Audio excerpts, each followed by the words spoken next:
So. It is 4:00. Our first item is our Pledge of Allegiance. I pledge allegiance to the flag of the United States of America and to the republic for which it stands, one nation under God, indivisible, with liberty and justice for all.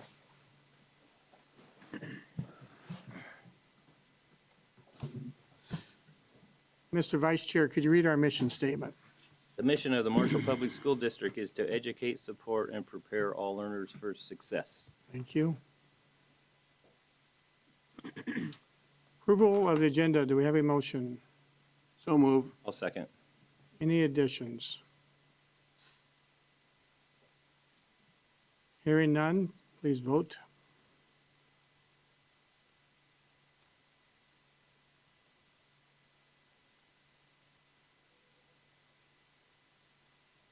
It is approved. Tiger Spotlight. Ask Danielle Brandt to come up, and she has something to share. We want to recognize some medical providers in town that are good partners with the school district tonight. And Danielle, if you want to come up, use the microphone, just because the community can't hear otherwise, yeah. Studio One is listening and they can hear better that Be way. able to hear you and see you.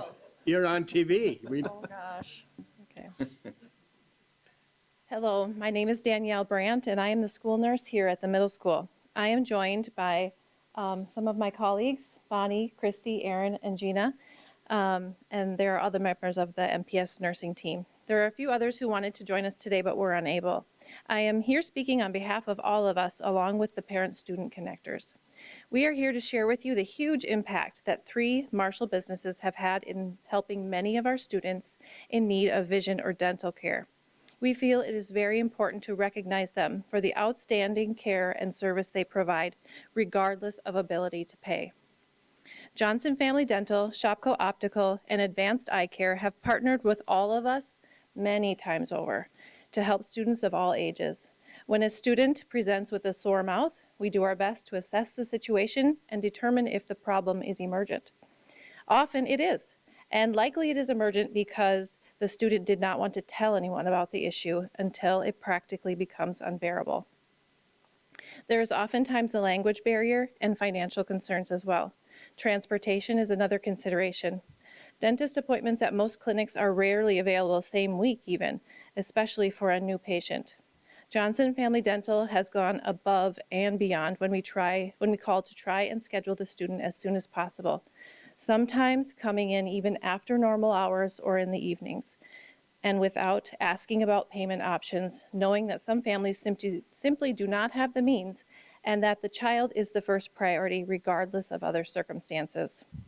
Such a blessing, especially when the students come back to school and are smiling, feeling better, able to eat normally, and have seen how important dental care is to overall health. For vision needs, Shopko Optical and Advanced Eye Care truly understand the barriers that vision impairments create for students. They strive to find appointments within the next few weeks that accommodate families, work, and home schedules. There are ways to make payments, apply for financial assistance, and more. Each year, vision and hearing screenings are completed as a part of our school health routine for many of our students. When screenings are complete, we send out letters to those families whose children need to make vision appointments. We also offer to help schedule those appointments either ourselves or through the parent-student connectors. It is a huge undertaking. Sometimes there are 50 referral letters at a time, especially now since screening and routine doctor visits were missed for a few years in the clinics due to COVID. It is imperative that the students who need glasses can be seen and that their vision is corrected for school success. Shopko Optical and Advanced Eye Care cheerfully demonstrate their commitment to that piece of education. Thank you for the opportunity to share the impact that these 3 community partners have made in the lives of so many students. As school nurses, it is truly wonderful knowing we have clinics and caregivers who are willing to help. Please join me in a round of applause for those businesses and their teams.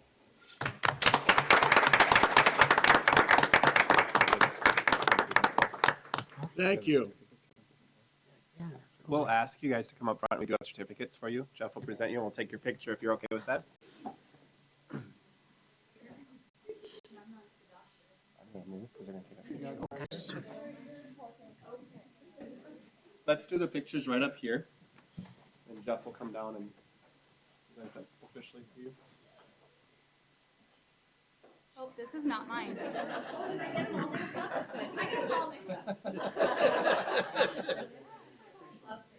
Thank you guys so much. It's Yes. amazing. So. Oh, yeah, where do you want us to stand? Oh, okay. Hold on, I didn't get this.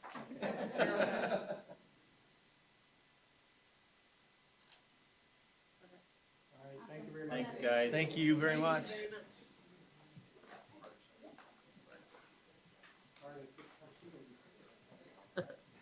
See you Thursday, Bart. Actually, I think I'm next week. So. Jess was there this afternoon.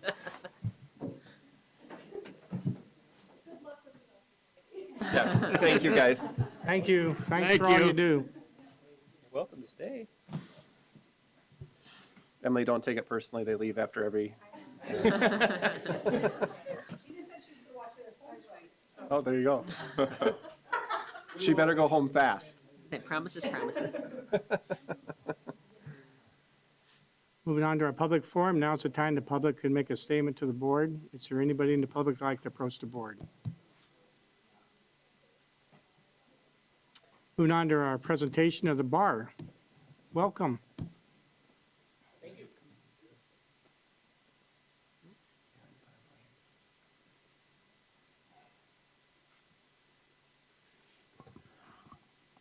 Well, this is Emily Snyder, and she is in a new position this year. She's our BARR coordinator, a role that I've done the past couple of years, but as we've expanded the program, we needed to dedicate some more time to that. So we want to just provide you with an update, and we'll show you a little bit about what it looks like this year as compared to last year's, and then we'll be able to answer any questions that you have. So again, the tagline with BARR is building assets, reducing risks, and same students, same teachers, better results. And we are seeing that at Marshall High School.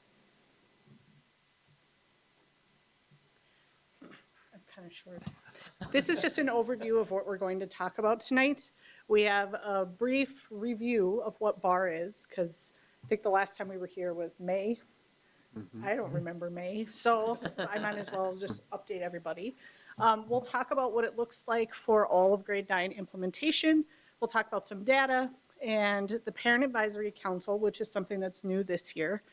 We have a network for school improvement. That's part of our whole grant process. We have an update for that.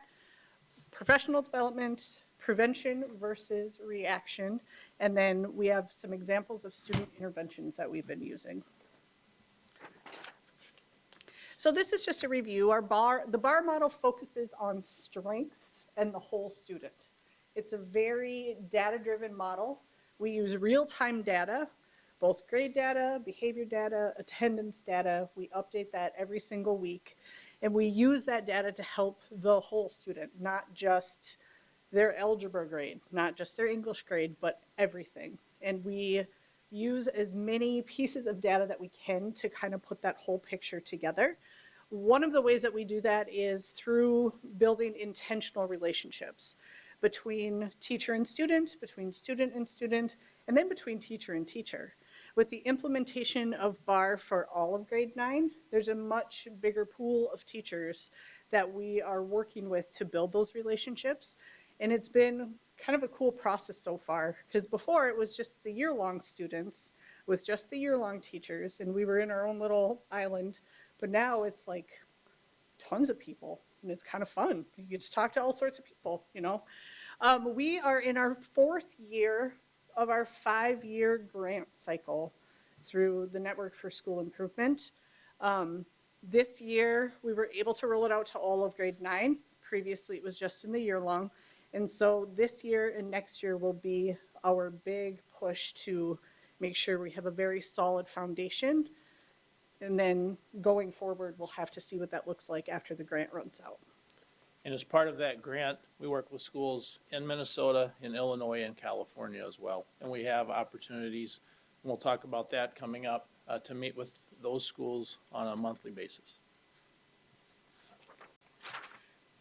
So again, the BARR model uses these, it's all the little rainbow people all the way around. They use this whole idea of these 8 interlocking strategies that all fit together. And when all of those things are all in place, it leads to optimum student performance. All the strategies focus on both the whole student, professional development, looking at data, having meetings where teachers can talk to each other and to collaborate about interventions. We specifically have some meetings where we only talk about the kids who are doing awesome. That's all we talk about. And it's usually when we all need a big old boost of joy in our lives. But those meetings, it seems like a lot of meetings, but they're incredibly productive, they're incredibly efficient, and they make a difference because we're able to get together and get on the same page and put interventions in place. We also have community connect meetings where we pull in counseling staff, nursing staff, Greater Minnesota staff, Officer Van Louie if needed, School psychologist school psychologist, the substance abuse. from Western Mental. Yep.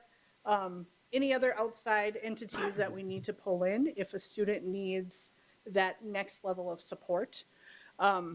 We work hard at engaging families in student learning. So if it's a call home saying, this week was awesome, give that kid a high five. Or through the parent advisory council, sometimes I'll have them like, hey, could you just spread the good word about this and this and this?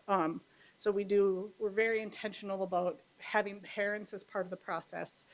And then administrators. Brian obviously knows the ropes because he's been the BARR coordinator.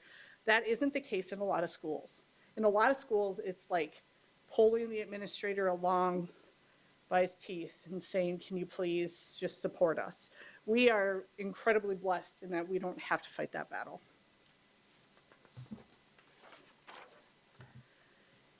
And then the way that our BARR teams look this year, because we're rolling it out to all of grade 9, it was a little bit of a shuffle trying to figure out the best way to get the best people where they need to be. So we have our team separated into 3 kind of groups. The first one is Chris Schuckert, he's a language arts teacher. Nicole Peterson, she's a U.S. history teacher. And then Carrie Suker, when she comes back from her leave, she will be on this team. That's we call it the black team. In my head, I call it the block 1 small block meeting team, but I mean, it's just delineating them. The orange team is Kathy Kraus, who teaches language arts, and Katie Jensen, who teaches U.S. history. One benefit of having Katie Jensen on a team is she's also our reading intervention person. So it's handy to have an instant resource who we can go to and be like, hey, this kid's reading comprehension, there's something going on, but it's like immediate. She's right there. So that's super helpful. And then our year-long team this year is the same. It's still Bessie Sklicki for U.S. history, Mitchell Maxwell for physical science, and then I continue to be a language arts teacher on the year-long team. And probably one person we should also put on there is Megan Madison, one of our special education teachers, and her and Emily co-teach 2 of the 3 sections of language arts. And so we're doing a better job of incorporating Megan into things this year. Next, we're going to just talk a little bit about some student data. And so this is data from this year and a couple of things that I want to point out. So the top table is our 3-week, and this would be our passing data. And the bottom table is at 6 weeks. And what I would like to point out this year is how well our 9th graders are doing in comparison to our other grades. But also, if we look at the 3-week, the number of students who were failing a course, at least one course, that stayed the same from week 3 to week 6. But with the other 3 grades, we saw an increase, but our 9th graders stayed the same. So we didn't see this increase in students failing, or conversely, decrease in the percentage of students passing. Those 9th graders held steady from week 3 to week 6. And we know from research, if we can get our 9th grade students off to a good start, and not have them be behind already, the chance of on-time graduating is much higher. And without having to provide additional interventions, credit recovery opportunity, those things that do cost additional dollars. The next bit of data is looking again at our 3-week, and this looks historically how our groups have done. So if we look first at the top graph, the purple would be the 2021 school year, and we know that that was somewhat of a train wreck with COVID and hybrid and distance and hybrid and distance and back and forth changing models. The middle part, the red part, would be the 21-22 school year last year, and then we have the orange this year. And so we have grade 9, grade 10, grade 11, and grade 12. And first thing that I want to point out is we can see that this year is going much better at the 3-week mark than what the previous 2 years were. And we think as educators, we all see that and sense that just in terms of not only academic, but behaviors, attendance. Our kids are just, they're recovering and they're getting back closer to where we expect them to be. The bottom table, there's a lot of colors, and so I just want to explain this part. So if we look at the 2021 year, the green cohort, which would be our current juniors, and if we follow them down, we can see their progression. And the reason for this group, they were the first group that was exposed to the BARR framework and working, and us working within those 8 strategies and really being intentional about that. And we can see the growth that they have made in each year. Our red group would be our current sophomores. So you see a nice increase in performance from nearly 74% of the students passing to 86.5% passing this year. So comparing last year, the 3-week mark, to this year at the 3-week mark.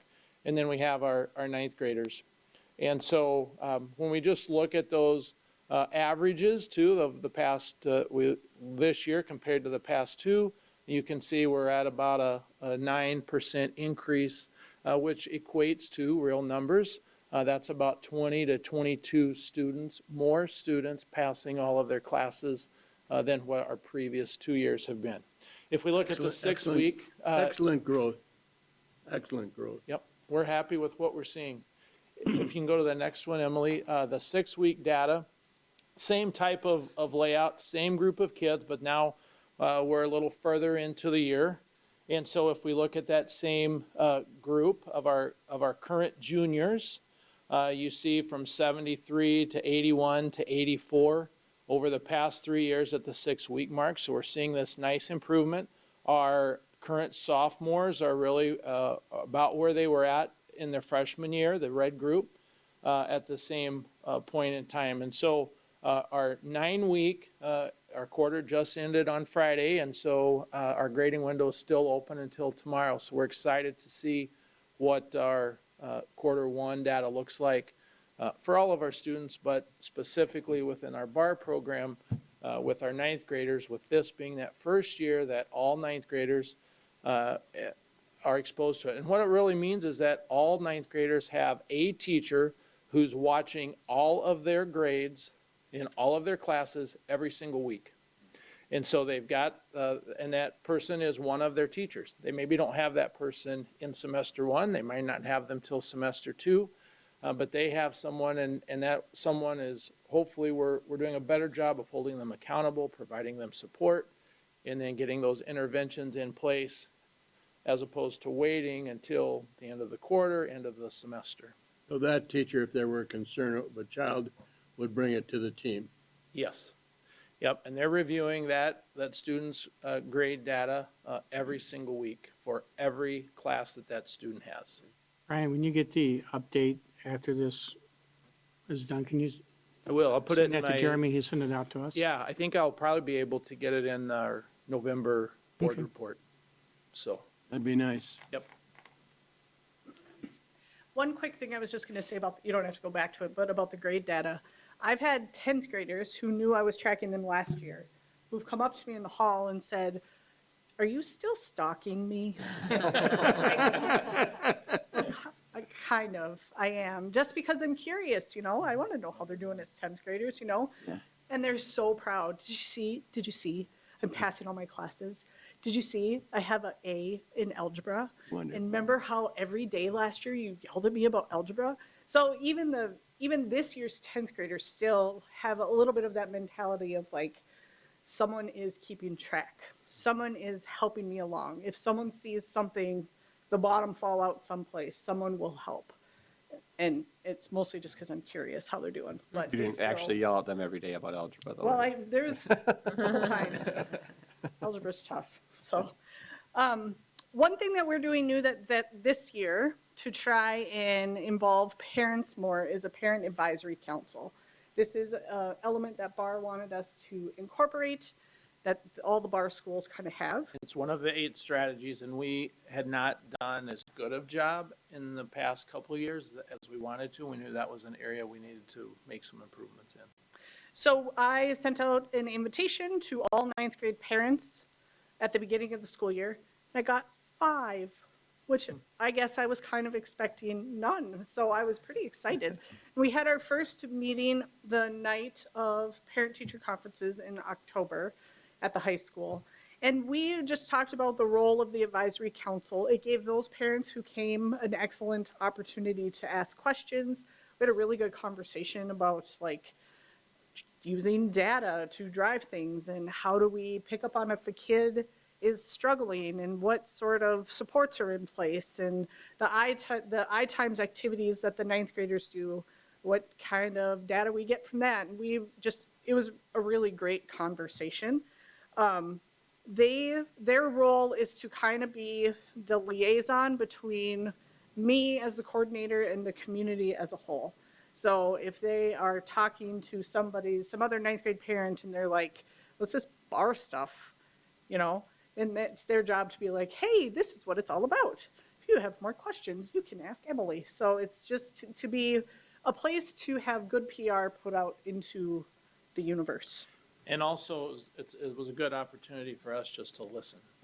And sometimes what we perceive that questions might be are different than what the questions that parents have. So it's just another good opportunity, not specific to any one class, and especially if they are a brand-new parent, if it's their oldest child is in grade 9. Some of those things we maybe take for granted that we just assume that they know, and maybe they really don't, so.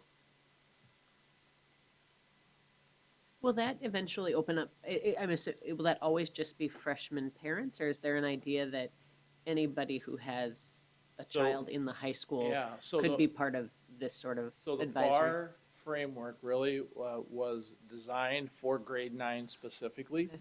It has filtered down. There is into middle schools, there's an elementary version that is in place and has been rolled out for this year. Some schools have moved it up into grade 10. Some smaller schools have done a 9-12 model. And so what we have said is we're going to be really intentional. We started with kind of a pilot group, about 1/3 of our 9th graders, and we worked on that for 2 years to really understand and learn what we were doing. This year, we've expanded it to 9th grade, and I would suspect that we'll probably have it in 9th grade for a couple of years, and then we're going to need to make a decision. Do we keep it just horizontal, or do we move it vertically and go up into grade 10? There are some grade 10 teachers who say, we want this, we need this. It's been kind of an interesting motivational sort of phenomena where, and sometimes in schools, if you say everyone's going to do this, you have resistance.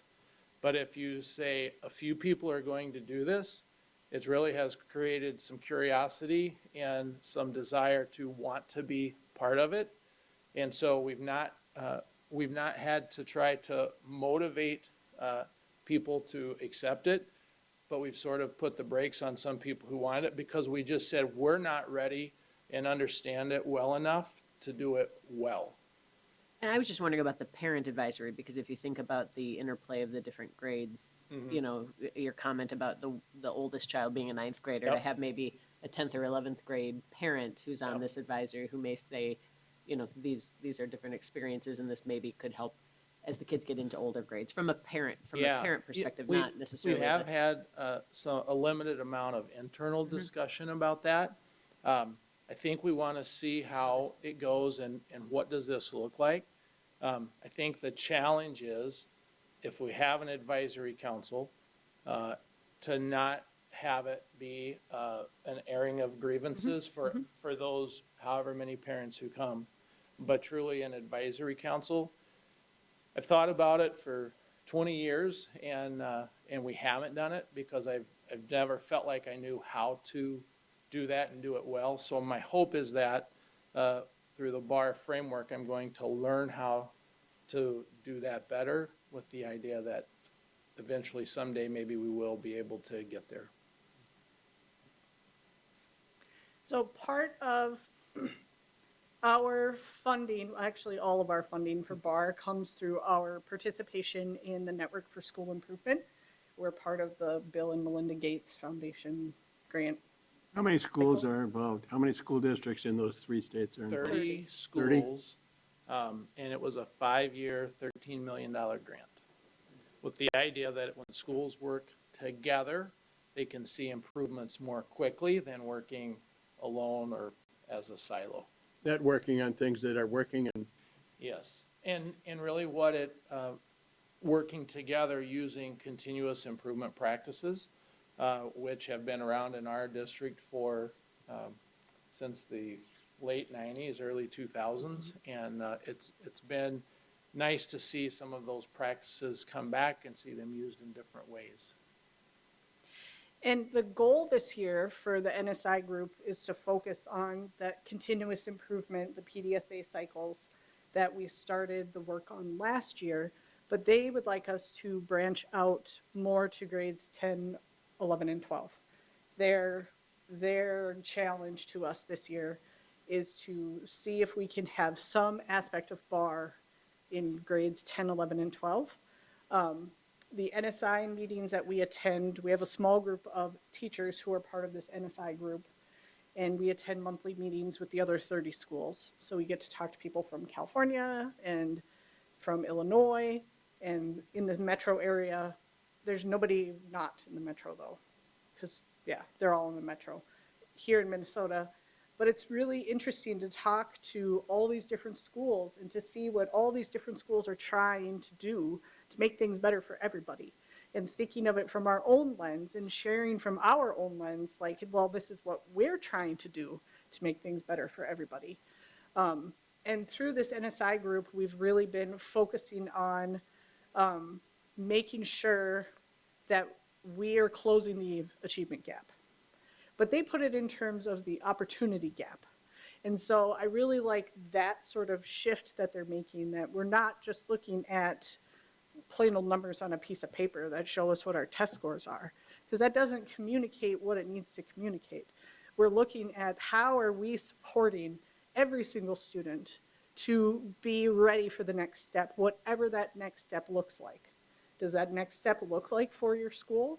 Does that next step look like 2-year school? Does it look like the military? Does it look like immediately going into the job force? What are we doing to best prepare everybody for that next step? So part of the NSI group is looking at how implementing some of the BARR model pieces in grades 10, 11, and 12 can best support everybody for that next area of their life. When you talk as pieces, you really- moved from your initial team from last 2 years to add the rest of the 9th grade, did you provide staff development time this summer to get them on board to say, this is where we're going, this is what we need to do next?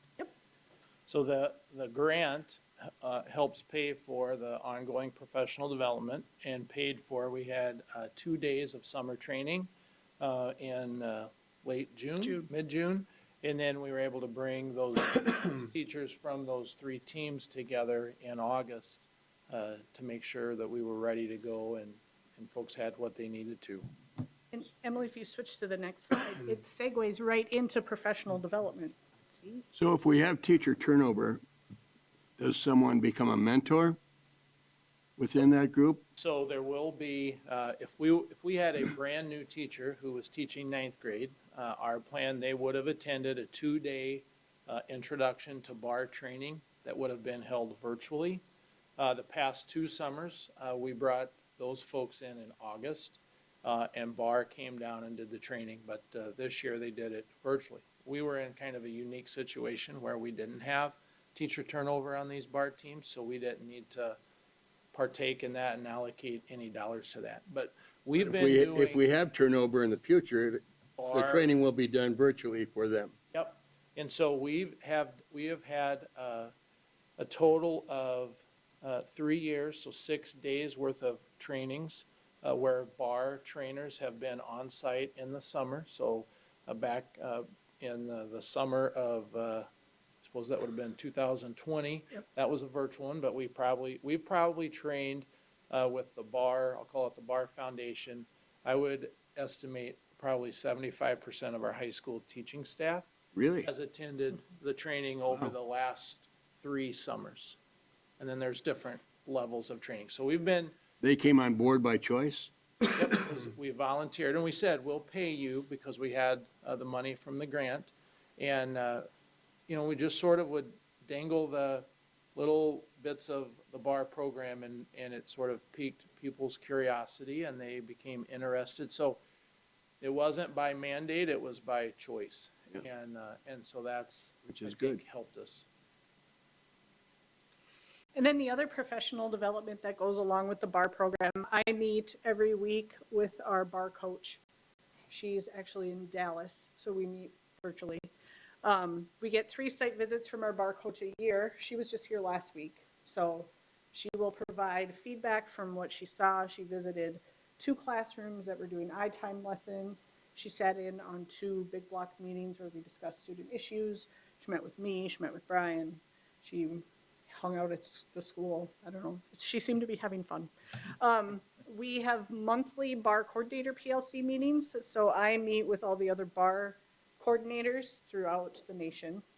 And we meet monthly virtually and talk about qualitative and quantitative data. And we talk about how to best run a meeting. And we talk about a wide variety of things. One feather in our hat at the PLC meetings for the BARR coordinators, the last 2 that we've had, they've asked us to provide some of the training. They've asked Brian and I to talk about data or to talk about running a meeting because we know what we're doing. So it's kind of a They like nice what little, they've seen and. yeah, it's a good kind of boost for our school. So we're putting a positive word for ourselves out there. Yeah. And then we will go back to, I was just gonna say, with regards to her site visit from last week, we'll soon get a pretty extensive report back that then Emily will disseminate to all of us with the idea of, okay, here are the areas we need to improve on. Here's what's going well. Here's where we should really expand our focus and become better at our craft. we meet monthly with our NSI group. You meet quarterly Yep. with the other BARR administrators. And then in April, we will go to the national conference again in Palm Springs. All right. One of the reasons that we have found BARR to be something to our liking is it's proactive versus reactive. We're able to put supports in place for students sooner. So more students passing their classes now lead to less need for things like credit recovery, summer school, and in some cases, maybe not as many referrals to our ALC or to Maytech. We believe, and it takes a while to get there, but we believe we're gonna see an increase in graduation rates for all students. The other thing we see is when students are more successful, they're more satisfied. The more satisfied they are, we see better attendance, less discipline issues, more students on track. It becomes an intrinsic motivator for students, which we think is extremely important because it's not all the adults sort of pulling students along. More students graduating and ready for post-secondary opportunities, like Emily mentioned. One of the things I do think BARR has helped us do with those opportunities. It fits in nicely with the work we're doing around CTE and the emphasis of career exposure within our ramp-up program. It just, in a lot of ways, BARR becomes the glue that ties everything that we're doing together, in addition to adding some new elements that we had missing previously. We're also seeing increased staff satisfaction, which leads to less staff turnover. And so when we think about what's the financial cost of onboarding new staff every year and getting them up to speed, we're seeing increased, hopefully we're seeing increase. This year we should start to see that in our advanced classes, our advanced placement, our concurrent enrollment, our college in the school. So we have more students that are earning that college credit while still in high school. And hopefully we're seeing that be in our populations that have traditionally been underserved. So in short, we're trying to be very purposeful in using those financial resources on the front end, the proactive, versus on the back end, that reactive, where we're trying to help kids get out of deficits that they've been in. The other thing is it allows us to provide supports to students much earlier, week 3, week 6, well, really every week, as opposed to what we've done in the past, which maybe at the end of week 9 or week 18, and then we automatically go into that reactionary mode of credit recovery. What are we going to do? How do we get them back on track for graduation? So I do think it's really an investment as opposed to a cost. And, the day is going to come where the grant is going to run out. And as a school and as a district, we're going to need to make that decision. And are we going to be able to invest? And I know a lot of that hinges on what happens tomorrow. So The kids who are identified, there is a teacher who takes charge of that kid throughout the year. Is not a that correct? kid who's identified. It's It's all of every them. single 9th grade student, Okay, every single one. So it's not identified on a deficits based. It's watching every single kid every single week and providing supports when we start to notice there's a change before they every take that single hold. kid has a teacher advocating for him or her Yep. weekly. Yep. Keeping track of how he or she is doing. In a holistic view, Holistically. not just in Yep. your Math science or class, science, your yep. math class. Yep. That's huge.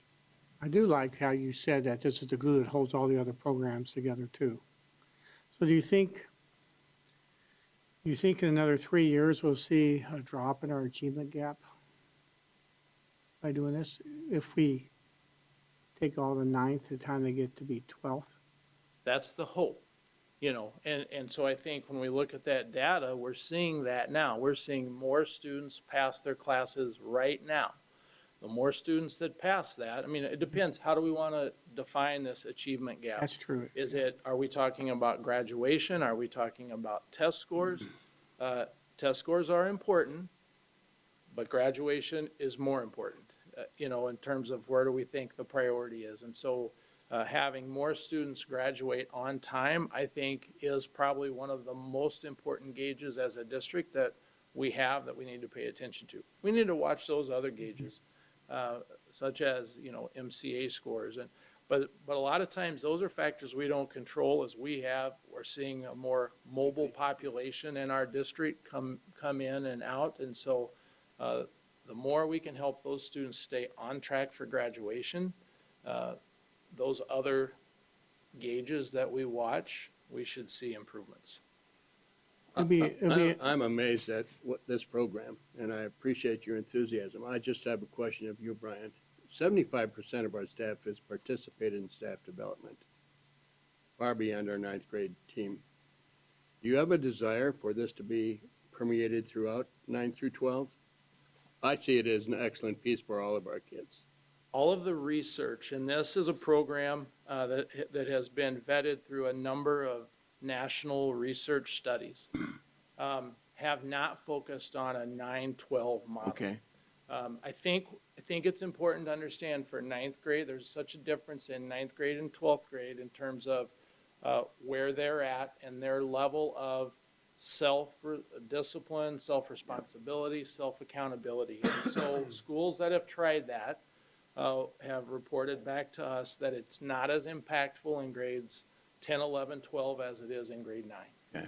And schools that have done it in 9, 10 and tried it, maybe there's a place for it in 10th grade, but really we're seeing in grades 11 and 12, that level of independence really is much more than what it is in 11 and 12, or in 9 and 10. So I don't know that it would ever be a 9-12 program. I think the opportunity, and maybe I'm speaking out of where I should, I think the opportunity exists in 5-8, and maybe down to 3-4 as well, more so than 11-12. You said earlier you had a group of sophomore teachers who'd like to implement. What are you going to do with that? Well, you have to be able to create a schedule to give people common time to work together. And with the number of staff that we have right now and the number of seats that we need to have available for students every block of the day, I'm not sure we could create the common planning time for 2 grade levels. I don't know that we would have enough seats. I hear you. And so to say, your meetings need to occur before school, your meetings need to occur after school. Well, then we get into some contractual things and schools that we've listened in on where they've struggled, that's where they get caught up in the weeds, so to speak. And so our ability to say on our high school teachers prep, you're gonna have this meeting for 45 minutes, 1 day a week or 2 days a week.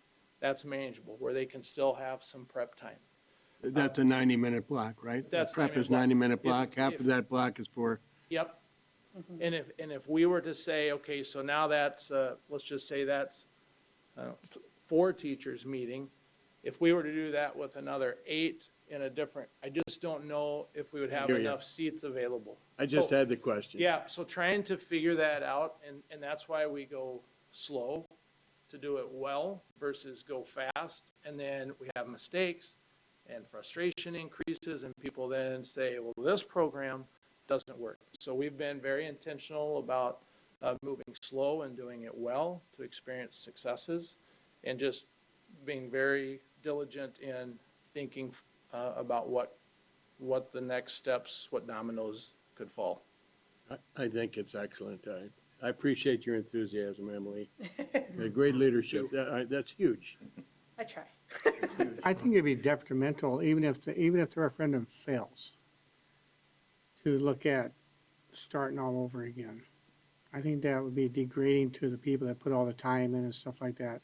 I mean, depending on who's on the board, most board members, even the ones that at the conference or whatever we had, the radio show that we had, are excited about results and facts. So have your facts there.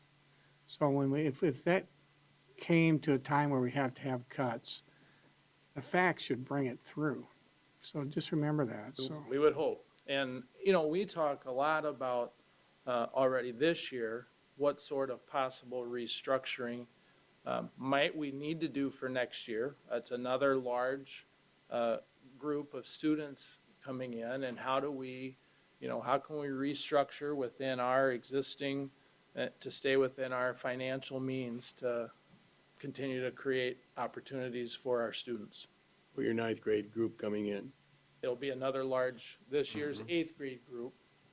So what would that be? The class of 2027 is going to be another large group. So we're going to be, we're probably going to be 950-ish next year. I mean, it's not inconceivable that we could be looking at 1,000 students at some point in the next 3 years. how exciting.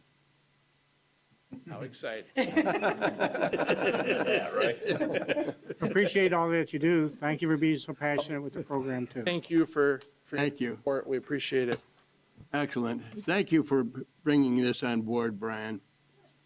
your leadership to bring this on board for your staff and all the training is huge. So I appreciate your administrative It's not- leadership. Thanks, but it's not just me, it's a whole group, and. It's a group and effort. I remember when our year-long teachers came and said, we need some more tools in our toolboxes because the needs of our students are different than they were, back when we started our year-long model back in 2008.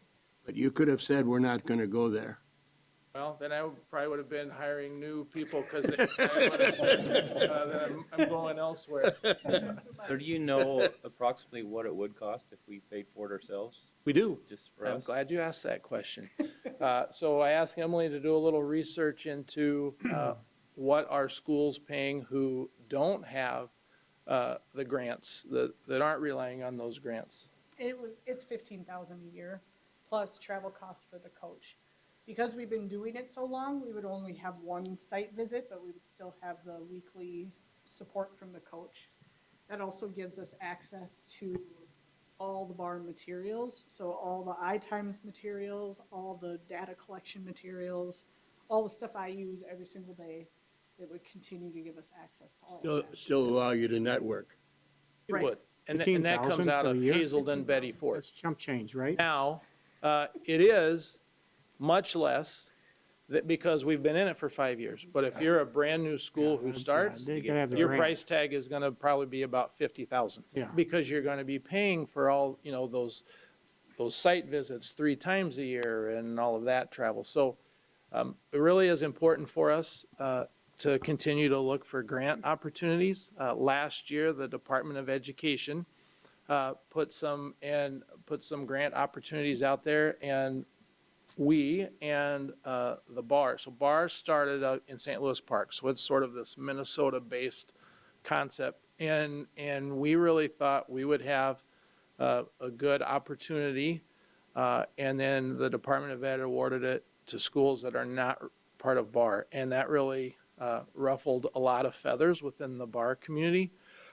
When we were at the conference last year, we had the opportunity to network with a lot of the Minnesota schools, but they also had a lot of schools who were exploring it, like Mankato Public Schools. We spent quite a bit of time talking with their administrative team that they had there, and just, everyone's looking for ways to help students be more successful, decrease that opportunity gap, and have more kids ready for the next step in their adult life. Emily, what did you say the annual cost would be for us to maintain? For us, it would be 15,000 a year. 15, not 50, I thought. 1.5 at the high school, but if a new school was gonna Be start it, 50, it would yeah. be 50,000. And I would presume that this is a lot of data-driven, and because they're trying to continue to create the success in the data to That's how you measure it. Yeah, right. And so there will probably likely be more grant opportunities and partnerships and things of that nature as they continue to grow the data that supports this work. Hopefully. And what we are seeing, and when we hear from the BARR folks, is really the rapid expansion of the number of schools throughout the United States who are bringing in this model to operate within. And so it's not just here in Minnesota, but I've had principals, I had Jackson County Central reach out because they've kind of investigated, so I would expect at some point they might want to come for a site visit, and just to see how it works. But they've even said to us, there's some state Department of Educations which are looking at it, and I don't know that they can increase their capacity that quickly. But we've seen, we lost our coach who had been a practicing teacher for over 20-plus years with the BARR at St. Louis Park. He was wonderful, and now he's moved up in the organization, and he's kind of a sort of a bigwig, I would say. And so we have a new coach this year, and so we're learning about her, and she's learning about us. So. It's probably been the best professional development that I've experienced because it's ongoing. And so many times, you go to a workshop, it's a 2-day workshop, and then it's easy to slip back into your old practices. And so this has really forced us to continue to where it's the norm. Weekly, it's perpetuating itself. Yes. And it very quickly became the norm for all the new teachers who are on new BARR teams too. The year long, we've always been meeting, even before we were a BARR school. Year-long teachers were used to meeting. That's all we did. And now that we have this new group of teachers who I'm adding 2 meetings to their schedule every single week, and they have to have stuff prepared ahead of time, and I'm telling them to do this and this and this. At first, I thought it was gonna be like, whoa, We'll hear some grumbling. right, nothing. It's been positive. They see the results. They look at their spreadsheet every single week and they see like, wow, we were really worried about this kid, but now look, they have all A's. Look how wonderful this is. And it took just a few interventions, or it took a couple conversations. So I think that the teachers who are now on BARR teams are fully invested, and they see that the process works and that it makes a difference. And I, as a coordinator, I appreciate that you all were able to get us another English teacher at the high school, because I'm still half-time in the classroom. I still teach 2 blocks a day. So I get to see everything from both sides. I see it as a teacher, because I teach 9th graders, and I see it as the coordinator, and I can see how all the pieces are fitting together for everybody. So I just think it's pretty. And I will just make the plug, our model of having Emily do it really with part-time release time is not the norm, it's the exception. Most schools our size and larger, that is that person's full-time job. Only job. So, The exciting piece here is we're not losing any kids through the cracks. Right. we hope not. I mean, I think the data would show that. But we're looking at it not- holistically. We're not losing as many, and when we say losing, we're not, the goal would be not to have to rely on our reactionary supports as much as what we have in the past, because we're doing a better job on the front end being proactive. Weekly. And so that's Yeah. where I come back to that slide. It's not an additional cost, it's a reallocation of existing funds. So hopefully we don't see as many students enrolling in summer school. It's a We don't see reallocation in as- how we do yes, business. we don't see as many students needing to do after-hours credit recovery. That's never going to probably go away. Right. But if we can cut that number in half, now we have students who are more satisfied about their school experience. We have staff who are more satisfied with their experience. We have students who are performing more to their capability as opposed to falling down, and then we're need to help pick them back up. Good stuff. Thank you, guys. Excellent. Thank Thank you. you. Thank you. Moving on to our consent agenda, motion to approve. So moved. Need a second? Okay. Any questions? Not, please vote.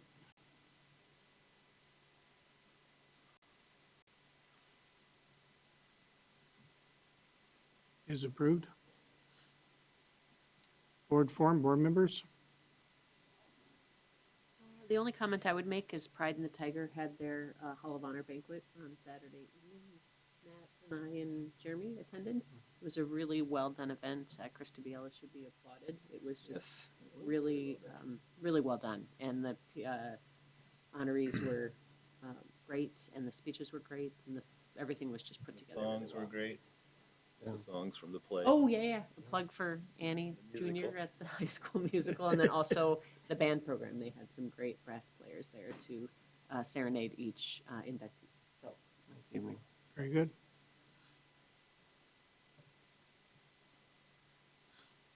Moving on to discussion items, this is the second review of policies 419 through 425 and 427. Second reading. Anybody have any new questions?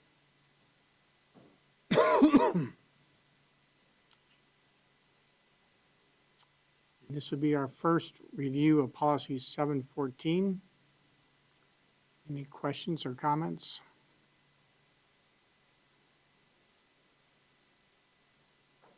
Moving on to our action item, Our first one is approval to change the school board meeting time till 6 PM on Monday, December 5th.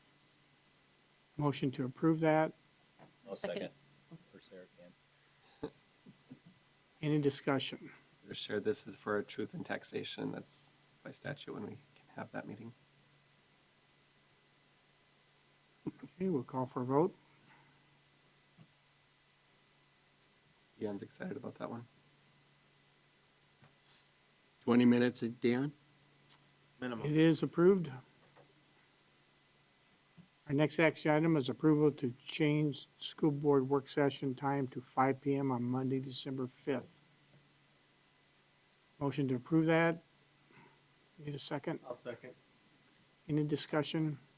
So just with that board meeting being later, thought we'd hold the work session early. Sounds good, we'll vote.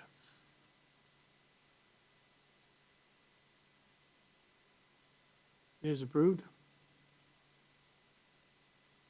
Our next action item is approval of memorandum of understanding between Marshall Public Schools and the Education Association allowing sick leave for substitutes during preparation time. So move. Second? Any discussion? It was an MOU at the request of the teachers. They asked us to consider this a little bit different way of compensating them for that time when they give up a prep to cover a class when we don't have another sub available. And they're excited about having this opportunity. It's the way of the future. Please vote. It is approved. Thank you, board members. The meeting is now adjourned. Thank you, Jeff.